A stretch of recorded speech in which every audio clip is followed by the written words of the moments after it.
the one on the card. Okay. Yes. And it's on the front and Yeah. the back. Anyway, that was I'm taking my picture. Thank you. Yeah. So most of the stuff is like,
Good afternoon, everybody. I can't quite believe it, but with the exception of nieces and nephews, I guess I know everybody in the room. I won't even comment on that. It is indeed my privilege to have been asked by Steve to welcome his family, representatives here today, his friends, and his neighbors to a brief celebration that eclipses his 96 years of life. Stephen Gordon Daykin was predeceased by his parents, Marg Daykin, in 1976, his father, Stephen Daykin, in 1955, and by his siblings, Al in 2008, Vern in 2017, Ed in 1999, and Ray in 2006. Steve, as we all know, was devoted to his wife, who when she passed, his wife of 59 years, which would make it 71 years now. His wife, Winifred Heather Myers, left an infillable space in his daily life and in his memory. Win left his side March the 3rd, 2012. Stephen, almost by accident, was born in Fifeshire, Scotland, and shortly thereafter, his mother returned to Canada, where he was raised mainly in Toronto. It was the early days of World War II when he left school. He was, as you have seen in a photograph up here, a member of the Youth Army. Steve loved to wrestle. I believe he was what they call a flyweight, although I could be corrected there, and was a talented wrestler who trained as hard as he did everything else in life. But for circumstances beyond his control, but not his ability, he was destined and chosen to compete at the Olympics. By that time, he and Win were married, and he would joke that she kept him on his wrestling diet for the rest of his life. Steve was a man of few regrets. He had no patience with those who didn't live up to their opportunities and potential. Win and Steve mentored many pony clubbers in both hands-on lectures and riding at their property. He built courses and made jumps, not only at home, but for 2 different hunt clubs. Steve always looked after their horses at home once they moved to Brooklyn, and he trailered and groomed for Win at hunt trials and events. Stephen enjoyed a glass of wine, good conversation. Mind you, the wine had to be red. He enjoyed old cowboy movies on DVDs and war stories in print. He enjoyed news of his family and friends.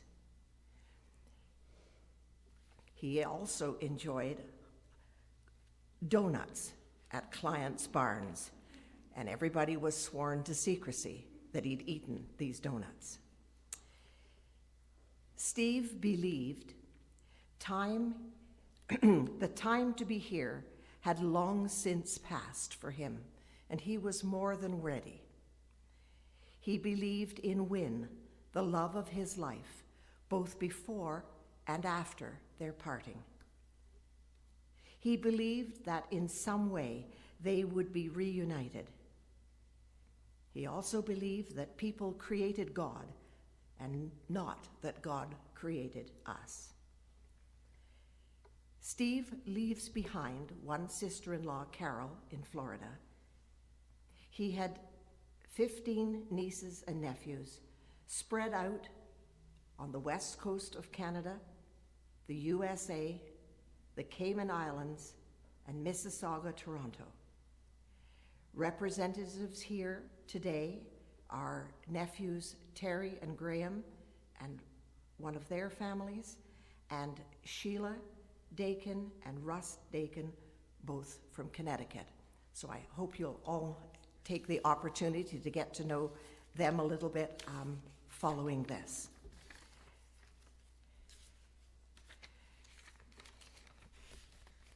I have two thoughts. One is, you cannot, and this I found in Steve's belongings, you cannot say, you must not say that he is dead. He is just away. With a cheery smile and a wave of the hand, he has wandered into an unknown land and left us dreaming how very fair it needs to be, since he lingers there. So think of him faring on as dear in love of there as love of here. Think of him still as the same and say, he is not dead, he is just away.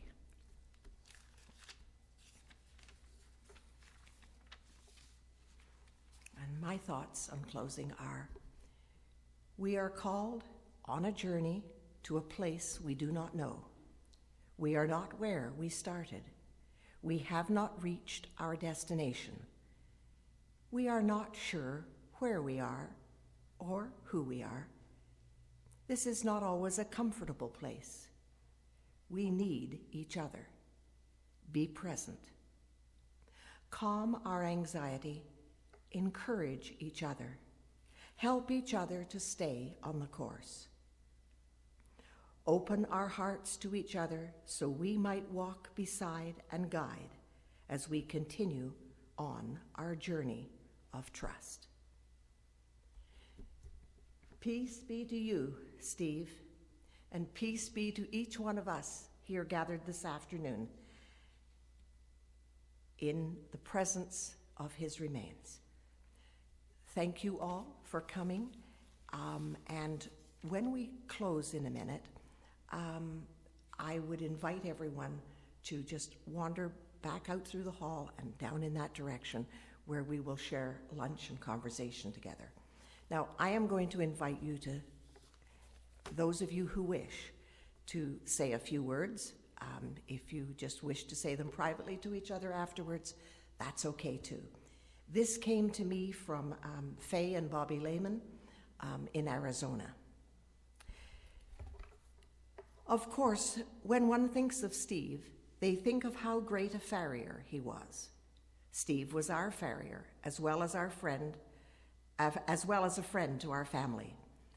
As our lives changed and we wanted to travel with our horses, Steve taught Benson to shoe our horses so that they would be well cared for while we were living in Mexico. Steve's knowledge was also passed on to Bobby, and she still trims and shoes some of her own horses. Steve was beyond generous to local pony clubbers, providing the use of his property to prepare for testing and rallies.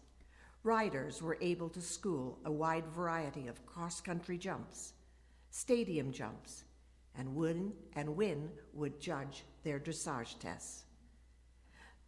The property was always immaculate and created many wonderful experiences and memories for all the riders. He always greeted us to his property with a big, welcoming smile. Steve's patience was endless with all young riders, while their little ponies running off or even almost running him over. I think that was a personal experience. He was encouraging and also kept high standards that gave the riders confidence to achieve what they thought they couldn't. Steve influenced many young riders, became mentor to future farriers, and there's an article here about that, and a friend to many, many families. He was always active in the horse community and was a member of the Bethany Hills Hunt Club at the last. We are beyond grateful that we have had the honor to have known Steve as our farrier, our mentor, and our friend. Steve, you will be dearly missed. May you know how much we cherish our memories of you all, Faye, and Bobby.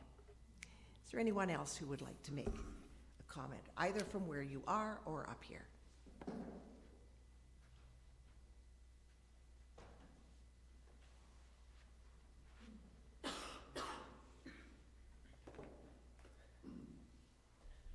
So I actually wrote something down on behalf of my mother and my brother and myself. We lived next door to the Daykins. We moved there in 1970. So I wrote this. Please bear with me. My parents, brother Thomas, and I moved next door to the Daykins in the summer of 1970. Thomas was 9 and I was 13. The Daykins were very private people and preferred not to get too familiar, but we were not, and they were swept along with our lives until they became a part of the fabric of our childhood and youth, up until we married. His hammering on his anvil as he modified horseshoes was a sound that formed the backdrop of our lives. From 72 until 2008, they were always part of our Christmas Eve celebrations. Even after we married and had children, Wynne, Steve, and Arlene joined us at our parents' home. When our respective families were too big to celebrate together, they came over 2 separate evenings, once with Thomas and his family of 7 children, and once with our family of 5 children.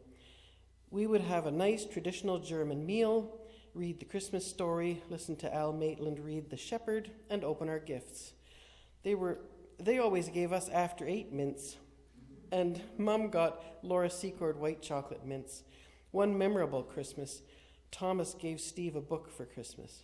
Upon looking at the title, Steve looked incredibly disappointed, but once he opened the book, his hearty laugh rang out. It was entitled, What Trudeau Has Done for Canada.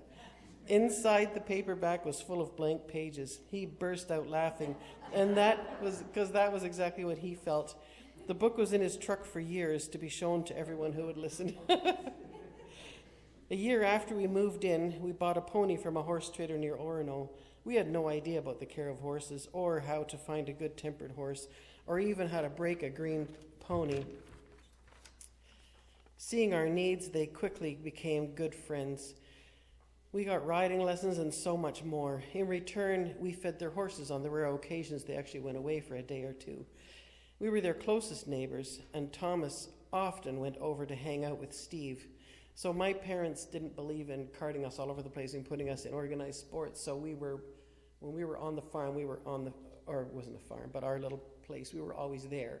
So really the Daykins, by default, became our friends, our Thomas and my friend in entertainment. So Thomas and Steve, they did many things together. Steve and Wynne taught us to skate on the frozen part of the river, cross-country skied with skis that had cable ties as bindings, and who could forget archery in the haymow? Steve taught Thomas how to drive the old Ford 8N tractor, and actually Thomas ended up owning that tractor for a long time and reluctantly sold it with his farm. It almost broke the deal because he didn't want to let it go, but that man wouldn't buy the farm without that 8N. So if you remember that little old gray tractor, we ended up buying it. And they took manure from the barn to the valley. They built, set up, and put away the stadium jumps and the dressage ring letters. And for many years, my parents mowed the dressage ring with their rider lawnmower. Our favorite thing was to watch him put clips onto the horseshoes and customize shoes for his many happy customers, occasionally even fabricating horseshoes from a flat piece of steel. Thomas sometimes held it while he pounded them into shape.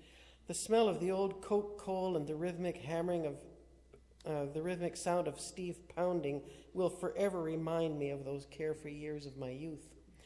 Thomas lives in Oslo, Norway now.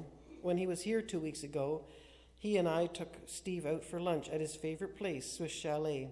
He was his happy, cheerful self, and of course, who can forget his wonderful laugh?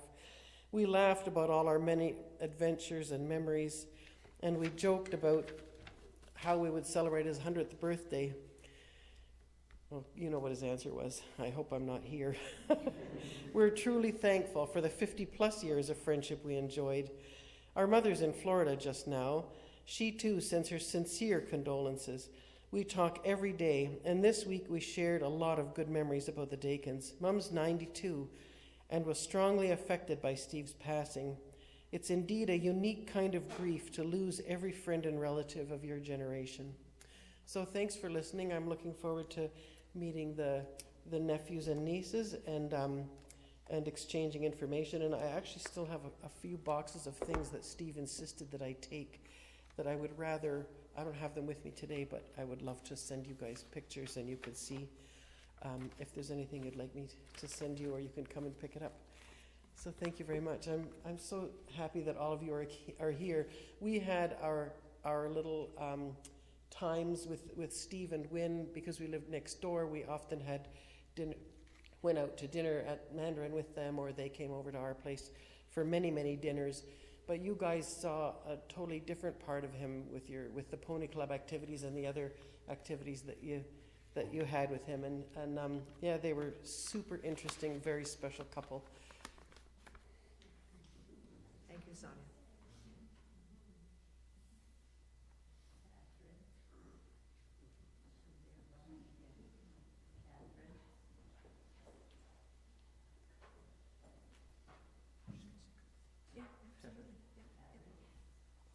I don't have anything prepared or anything. My name is Trevor Morrison, if you don't know me, but I just want to say a couple of things just on behalf of all the, I guess, the children in Pony Club that used this facility over the years. I met Mr. Daykin, I guess I was probably about Alexa's age, my daughter, 6 or 7. He came when I was part of the Oshawa Pony Club and gave a lecture about being a farrier and whatnot. And then years later, when I joined Durham Pony Club and met a lot of people here today, Heather and Vicky and Katie and Sarah and different people. We all enjoy their facility over the years. And I think just what struck me about Mr. Daykin was just his generosity. Him and Mrs. Daykin letting us use their facility. And I used it right up until the end. When I bought my own farm, I actually cut my horses down with my dad. And Mr. Daykin was out there hobbling along as we made our way around the facility and jumping some of the jumps. And what struck me with Mr. Daykin is even then, he was very opinionated and offering advice about things. And I thought I was pretty within my own ability to do stuff, but Mr. Daykin would pull me aside and say, no.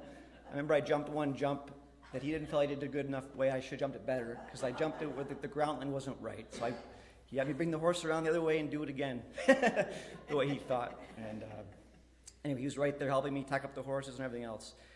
And then obviously, as years went on and he sold his farm and moved into the retirement home, I would stop in every once in a while and just talk about horses. And he was so sharp. He remembered dates and riders, and it was just good talking to him about that. So anyway, thank you. Thank you, Trevor.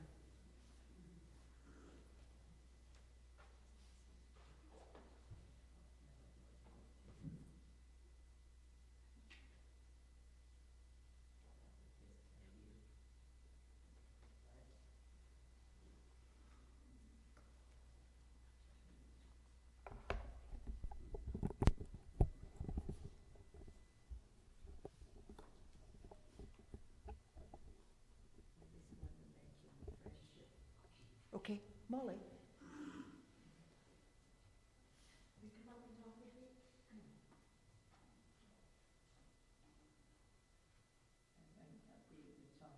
Sure you will. You just tell me. You stand up here and you tell me what you want to say. You can hang on to this. There you go. Right there? Yep, any way you like. Just Okay. the microphone right here for you. That's right, you're fine. Okay, put your hand on the front there so you can hang on to something. There you go. Okay.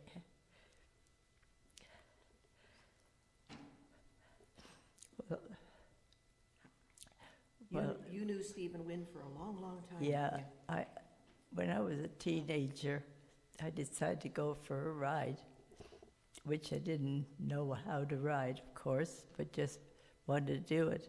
So I went to this stable, and the young man that brought my horse out to me was Steve Daykin. At the same time, as there was a young girl going riding, and she took me under her wing. Her name was Wynn, and she later married Steve. That morning, our that morning, our friendship began. And over the years, my husband and Steve and Wynn, we've been, ever since, all through the years, we've been friends until this weekend when Steve passed away. So it was a wonderful, long friendship that we had. So I guess that's what I wanted to say, that how I knew him, and we had such friends, good times together. So thank you for listening. Molly, we appreciate your sharing, and we're sorry for your loss, but you had a great friendship, didn't you? Yeah, that's for sure. That's right. Yeah.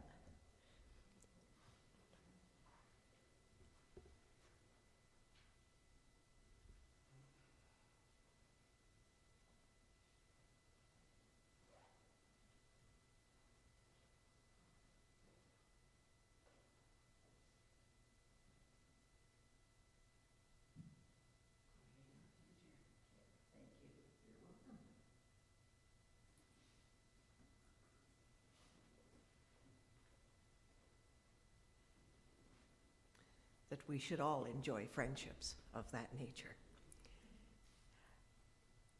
If there is no further comments at this time, I would again welcome you to follow out the back and to the right, and we will continue to share our memories together.